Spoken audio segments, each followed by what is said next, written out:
Rents are soaring in the D.C. region, and there are growing concerns that prices may spike even higher. Good evening, I'm Leslie Foster. You know, this is a pocketbook issue that could literally impact whether many families have a place to call home, and they are concerned about what happens next.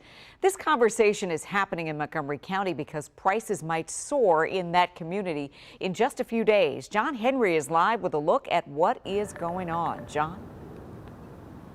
Hey, Leslie, people all over Montgomery County have been getting notices of rent increases. As a matter of fact, County Executive Marc Elrich said during a meeting today, or actually a representative of his office said during a meeting today that they routinely hear about increases hovering around 20%. But his proposal to cap rent increases in the county hit a brick wall in the form of the county council. In the face of high inflation and continued COVID hardship, County Executive Marc Elrich proposed limiting rent increases in Montgomery County to 4.4% for the next 6 months. But the County Council decided not to vote on the measure Tuesday, basically allowing higher rent increases to go into effect next month while it's on its summer break. Council President Gabe Albornoz said most council members agreed in November the 6-month rent cap extension they approved at that time would likely be the last one. Still, some renters feel they need more time.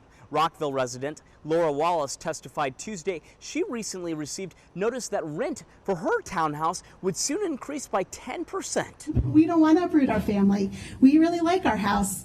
Matthew Lozak of the Montgomery County Renters Alliance fears more people will be priced out of the region. We're seeing a real forced migration of working families and low-income families and seniors and vulnerable populations who are on fixed income. And Councilmember Will Jawando adds he thought the legislation still provided landlords some wiggle room to reasonably raise rent. You have to remember you're balancing their costs against someone having a place to live. But some landlords hurt by the pandemic welcomed the decision. Small providers are not capitalized like large providers. Therefore, the pandemic had a more disparate impact upon them.